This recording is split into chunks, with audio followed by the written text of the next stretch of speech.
प्रणाम बाबा। जीवन के निर्धारित लक्ष्य को प्राप्त करने के लिए अतिरिक्त रूप से स्वयं में क्या परिवर्तन करने चाहिए अगर लक्ष्य प्राप्त नहीं कर पा रहे तो? पूछिए। किसी के दुर्व्यवहार या दुराग्रह को कैसे विस्मृत करें? यदि चाह कर भी पूर्ण क्षमा ना कर पाए तो क्या करें? बस ठीक है। पहला प्रश्न दोबारा रिपीट करिए। जीवन के निर्धारित लक्ष्य को प्राप्त करने के लिए अतिरिक्त रूप से स्वयं में क्या परिवर्तन करना चाहिए अगर लक्ष्य प्राप्त नहीं कर पा रहे तो?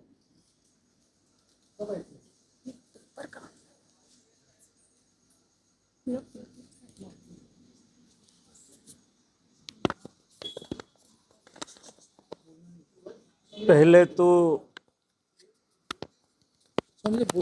ये समझना पड़ेगा कि जीवन का लक्ष्य क्या है।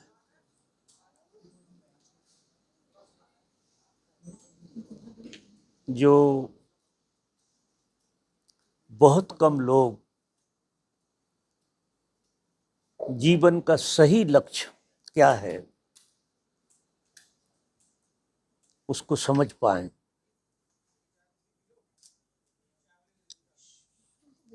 प्रत्येक व्यक्ति अपने अपने ढंग से लक्ष्य निर्धारित करता है। प्रत्येक व्यक्ति, और सच में उसे पता नहीं होता कि जीवन का लक्ष्य क्या है। अगर वो लक्ष्य तक नहीं पहुंच रहा है तो निश्चित ही उसे लक्ष्य का पता नहीं है, वो अंधेरे में टटोल रहा। तो पहले तो स्पष्ट हो जाए कि आखिर ये जीवन क्यों मिला है।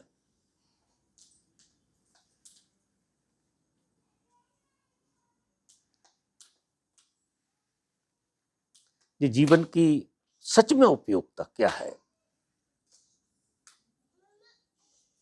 ये हमें पता लगना चाहिए। और ये बात दूसरों से जो समझते हो आप लक्ष्य, वो नहीं। आप थोड़े चुप रहें, शांत बैठे, मौन बैठे, परमात्मा के स्मरण के साथ। आपके भीतर, आप आश्चर्य करेंगे कि आप मौका नहीं देते। प्रत्येक व्यक्ति के भीतर उसका लक्ष्य उसको प्रेरित करता है, लेकिन हम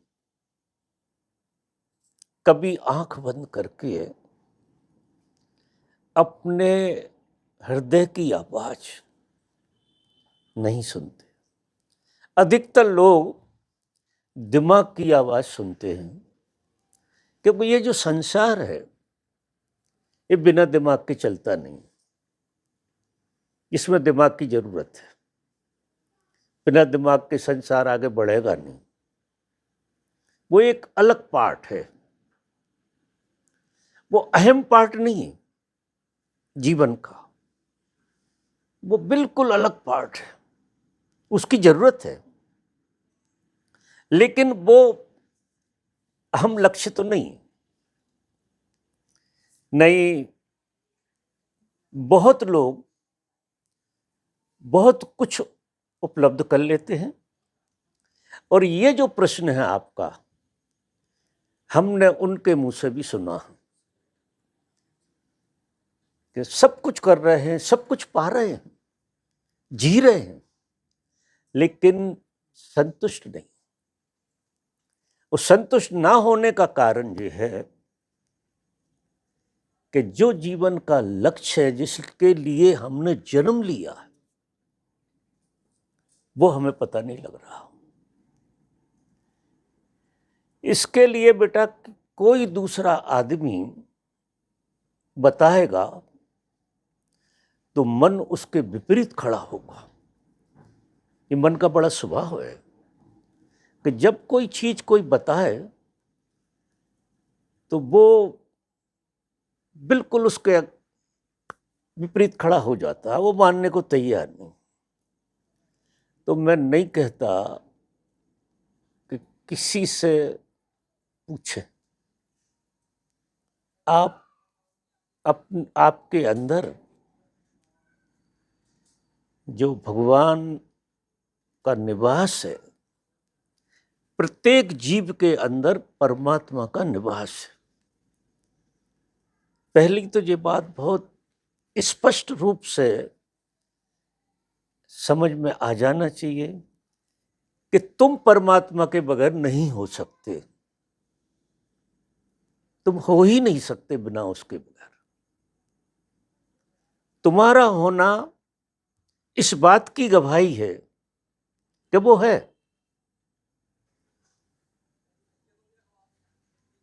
अगर ये श्रद्धा आ गई, अगर ये बात समझ में आ गई, तो उसका जो निवास है वो आपके हृदय में। हृदय जिसे हम हृदय कहते हैं वो हृदय नहीं है, ये तो काम चलाऊ सिस्टम है, भावनाएं, कामनाएं, दुनिया भर की चीजें जिसके अंदर रूप बदलती रहती हैं। तुम्हारी ही बात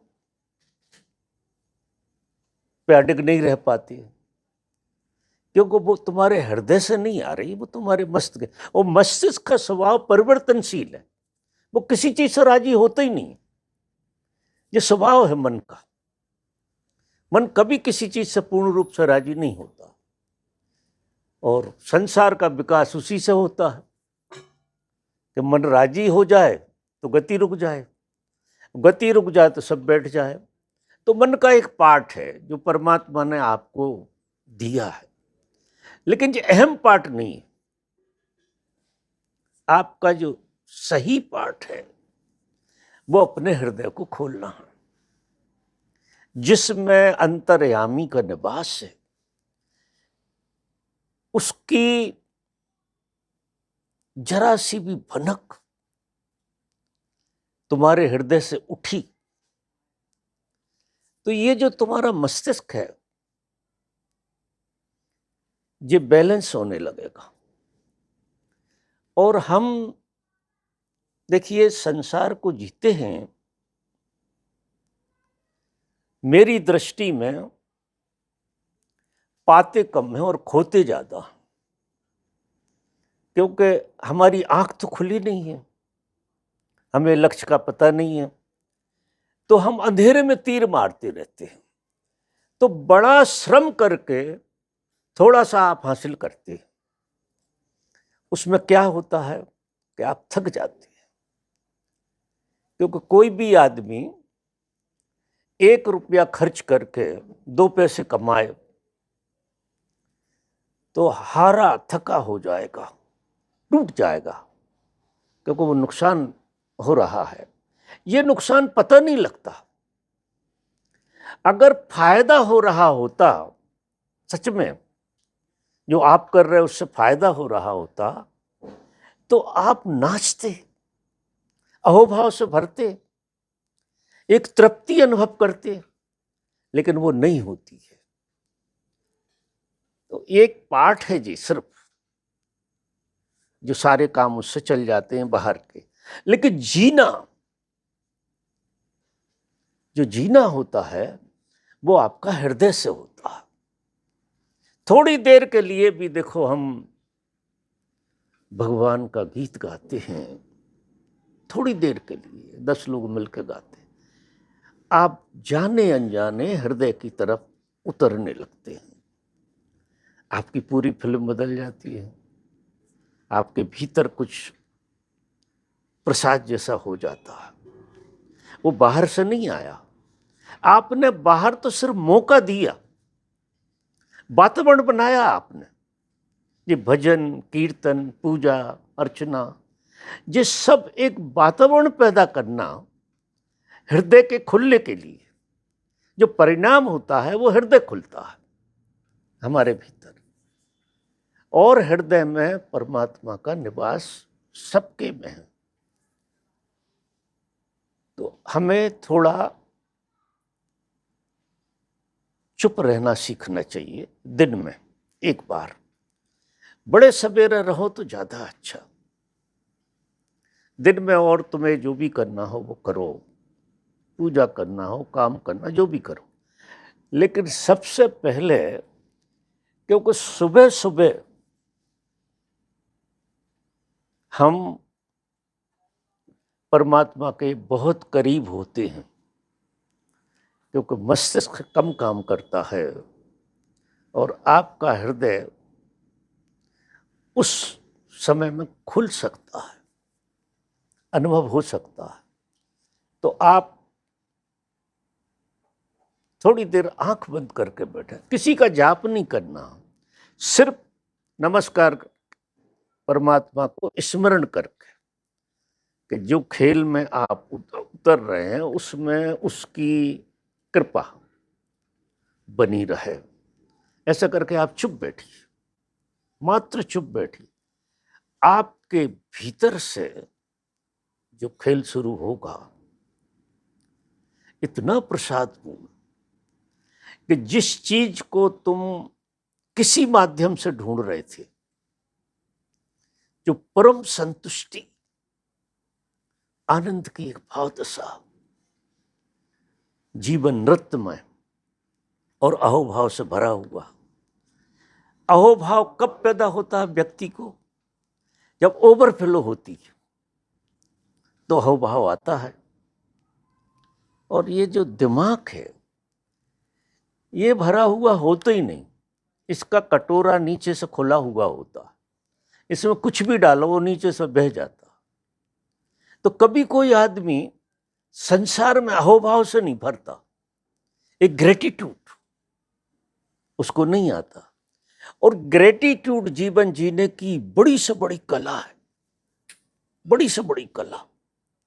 आपके अंदर अगर सच में धन्यवाद का भाव आ जाए जीवन के प्रति,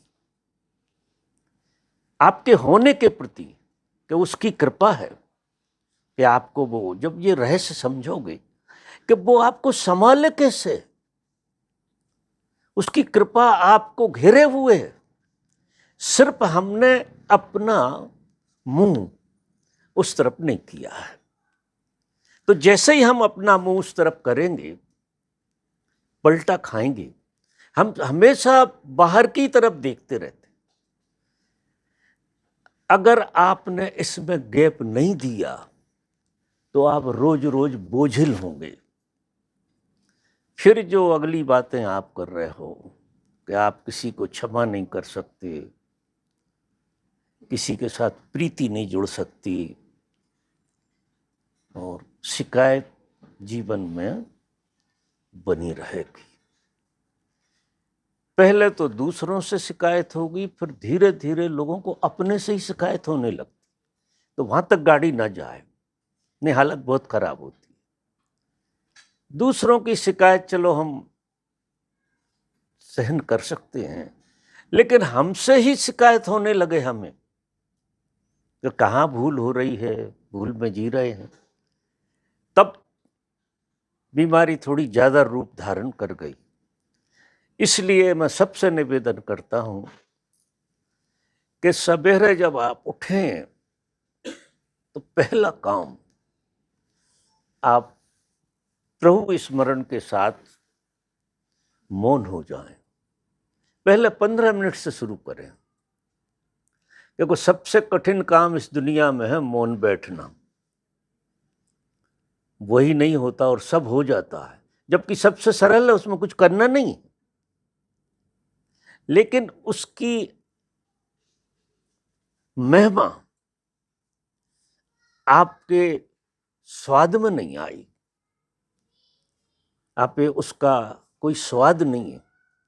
आपका आपने दुनिया के स्वाद देखे हैं जो आते हैं और खो जाते हैं, और यदि आपको आपका स्वाद आ जाए जो आपके हृदय में बैठा हुआ है, अब हम बाहर ही ढूंढ रहे हैं, जबकि मजा ये है कि जिसको हम खोज रहे हैं वो खोजी के ही हृदय में बैठा हुआ है। वातावरण बाहर से बन जाए, मंदिर जाओ कहीं, ये वातावरण बनाने की बात है।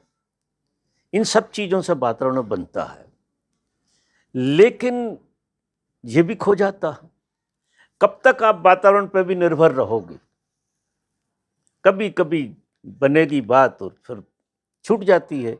जैसे ही दोपहर होना शुरू होता है, हम कुछ के कुछ हो जाते हैं, पूरे बदल जाते हैं, पूरे उलझ जाते हैं, क्योंकि आपको संभालने वाला तत्व जो है वो सोया हुआ है। वो अचेतन में तो आपको संभाले हुए है, लेकिन उसकी प्रतीति ना हो जब तक। तुम्हारी जेब में हीरा पड़ा है, किस काम का है? और जिस दिन पता लगेगा कि हीरा पड़ा है, आप पूरे नहीं बदलेंगे और हंसोगे भी कि मेरी जेब में हीरा पड़ा हुआ था और मैं कोणियां ढूंढ रहा था। तो जब वो हीरा आप टटोल कर देख लोगे ना, उसकी अहमियत समझ लोगे, आप पूरे बदल जाएंगे। आप में गरीबी बचेगी क्या? और ये तो ऐसी गरीबी मिटाने वाली बात है कि आपकी तो मिटेगी, और जिससे भी आपका थोड़ा भी स्नेह, चाहे माँ से, चाहे बाप से, चाहे पति से, चाहे बच्चों से, ये जो परिवार की व्यवस्था है, ये बड़ी अच्छी व्यवस्था है। इसमें अभाव धीरे धीरे हो रहा प्रेम का। इसमें सभी के हृदय सूखे हुए हैं। तो क्या हो गया है कि हम किसी को बर्दाश्त ही नहीं कर पाते, क्योंकि ये मस्तिष्क जो है ना, ये किसी को बर्दाश्त नहीं करता, किसी को स्वीकार नहीं करता। स्वीकार करने वाली चीज है हृदय। पहली बात तो आपको आपके भीतर एक स्वागत का भाव, एक दूसरे के प्रति स्वागत का भाव रहेगा, और वो स्वागत वाला भाव आपको आपसे बड़ा बना देगा। जब हम किसी की निंदा करते हैं तो हम हमसे भी गिरे बीते हो जाते हैं, हमसे भी नीचे गिर जाते हैं। और जब हम किसी से मोहब्बत करते हैं,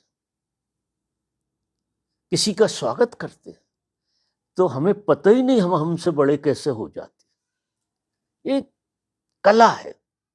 तो धर्म को मैं जीने की कला कहता हूं कि आदमी अर्थ, धर्म, काम, मोक्ष, चारों चीजों से तृप्त सिर्फ धर्म से हो सकता है। धर्म का मतलब जो आपके हृदय में आपको धारण किए हुए, उसकी तरफ आपका मुंह पलट जाए तो बात बन गई। तो सुबह 15 दिन करके देखना मेरी बात को, आज से 15 दिन, और आप 15 दिन में लोगों को कैसा देखने लगेंगे, ये आपको अनुभव होगा। उन्हीं लोगों को, जिन लोगों को देख के तुम्हें ईर्ष्या होती थी, क्या तुम सहन नहीं कर पाती थी कुछ बातें, उन पे दया आएगी कि इनको बेचारों का पता नहीं, ये क्या कर रहे हैं इनको पता नहीं। तो हमारे अंदर क्या आएगा? क्षमा भाव आएगा, और क्षमा भाव आदमी को बहुत ऊंचा बना देता। ठीक है, कोई नादानी में है, बेहोशी में है, उसे पता नहीं है जीवन का, तो जीवन का दुरुपयोग कर रहा है। नुकसान किसका कर रहा? उसका कर रहा है।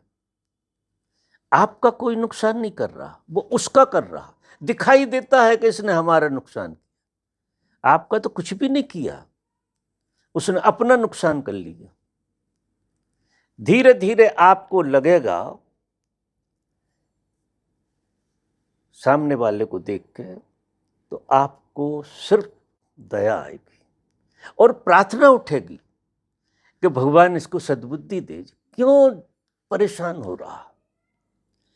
तो ये जो जीवन है, जीना तो हमें यही है, लोगों के बीच में ही रहना है, क्यों ना मोहब्बत से रहा जाए। और मोहब्बत हृदय कर सकता, मस्तिष्क नहीं करता। और इसकी परवाह छोड़ दीजिए कि दूसरे क्या कर रहे हैं, और दूसरों का हृदय खोला कि नहीं खोला, उसकी परवाह नहीं करनी। आपका खुल गया तो आपको सबके खुले दिखने लगेंगे। और जिस सिक्रोनिसिटी है, ये छूत जैसी बीमारी है कि अगर आप बहुत मोहब्बत को जी रहे हैं तो वो मोहब्बत दूसरे को छुएगी, दूसरे को अपील करेगी। वो कहेगा इस लड़की को क्या हो गया है, ये तो बहुत अच्छी लगती है। क्योंकि जब प्रेम से कोई किसी को छूता है, प्रेम की ऊर्जा से, तो वो आदमी भी बदलता है। तो हमें सही जिंदगी जीना तभी आएगा जब हमसे 10 लोग आनंदित होते हों। पहले आप आनंद, इतने आनंद से भर जाएं कि आपकी हर सांस में धन्यवाद निकले। इसे मैं धर्म कहता हूं। और फिर दूसरे लोग आपको छूने लगे, आपकी मौजूदगी को, आपके प्रेम की स्फूर्णा दूसरों तक पहुंचने लगे, तो और ज्यादा नाचोगे। फिर क्या हो गया कि हमारा पूरा का पूरा कवच हो जाएगा। और फिर जो कृष्ण कहते हैं कि देखिए, कृष्ण का जो अवतार है वो प्रेम का अवतार है। अगर कृष्ण धरती पर नहीं होते तो मनुष्य बहुत सूखा हो जाता, बहुत सूखा हो जाता। उनके अंदर ज्ञान का भी भंडार था और असीम प्यार था, सभी से प्यार था, चाहे गरीब हो, चाहे अमीर हो, चाहे कोई हो। क्योंकि कृष्ण को हम तो प्रेम का अवतार मानते हैं। उनके स्मरण मात्र से कुछ होता है आज भी, आज। और वो कृष्ण तुम्हारे भीतर समाये हुए। वो कृष्ण कोई घर में पैदा हुए उस चीज का नाम नहीं। वो तो हमें परमात्मा को जब बुलाना पड़ता है तो कोई ना कोई नाम से संबोधन करना पड़ता है। तो संबोधन काम चलाऊ चीज है, लेकिन वो ऐसी चीज नहीं है कि वो शरीर छूट गया तो उनका अस्तित्व मिट गया। उनका अस्तित्व उनके पैदा होने के पहले भी था और उनके शरीर छूटने के बाद भी है। वो सनातन रहेगा जब तक आपका अस्तित्व रहेगा, जब तक कृष्ण का अस्तित्व रहेगा, क्योंकि आप बिना उनके अस्तित्व के हो नहीं सकते। तो ये गवाही मानो कि अगर मैं हूं तो कृष्ण मेरे साथ है, बिना उनके तो रह ही नहीं सकती। अब इसका पता नहीं है तो वो हीरा अंधेरे में पड़ा है, वो हीरा आपके अंधेरे में पड़ा और सबको संभाले हैं। वो ऊर्जा सबको संभाल है। वो व्यक्ति नहीं है, वो एक ऊर्जा है भगवत्ता से भरी हुई, वो संभाले हुए। तो ये हृदय से शुरू होगा और जैसे जैसे तुम हृदय में उतरोगे तो पहली बार तुम कृष्ण के गीत गा पाओगे ठीक से, क्योंकि तुम्हारे पास स्वाद आ गया। स्वाद आएगा तो तुम गीत गाओगे, गीत गाओगे तो वातावरण बनेगा। तो आप एक साध लो तो ये जितने प्रश्न होते हैं ना, ये सब फिजूल के हो जाएंगे, ये सब गिर जाएंगे। अब 15 दिन आप प्रयोग करो कि चुप बैठना सीखो। सबसे बड़ी कला है चुप बैठना।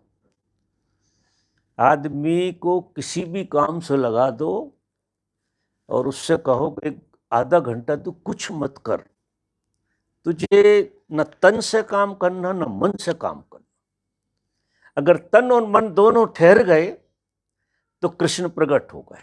आधा घंटे की बात कर रहा, आधा घंटा अगर पूरा मन ठहर जाए तुम्हारा, तो जो उसकी मौजूदगी तुम्हारे भीतर वो उभर जाएगी, प्रकट हो जाएगी, और वो सब संभाल लेगी।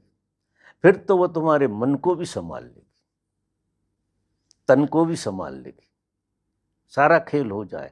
और जाने अनजाने वो समारे हुए हैं, लेकिन हमें धन्यवाद उपजते ही नहीं है, क्योंकि हमें पता नहीं है कि सच में वो, हमें क्या लगता हम ही समा रहे हैं हमारे हिसाब से, या हमारे माँ बाप समा रहे हैं।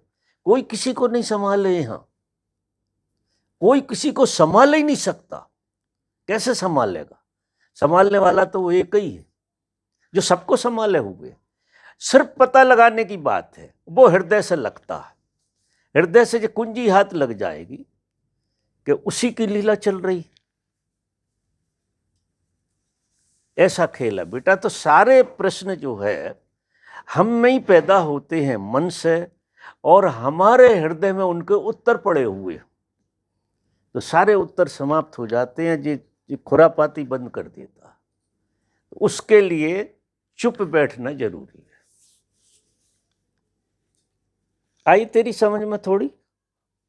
वो जिएगी जब आएगी, ये तो मैंने कही, लेकिन जब जिएगी तो बहुत फर्क पड़ेगा।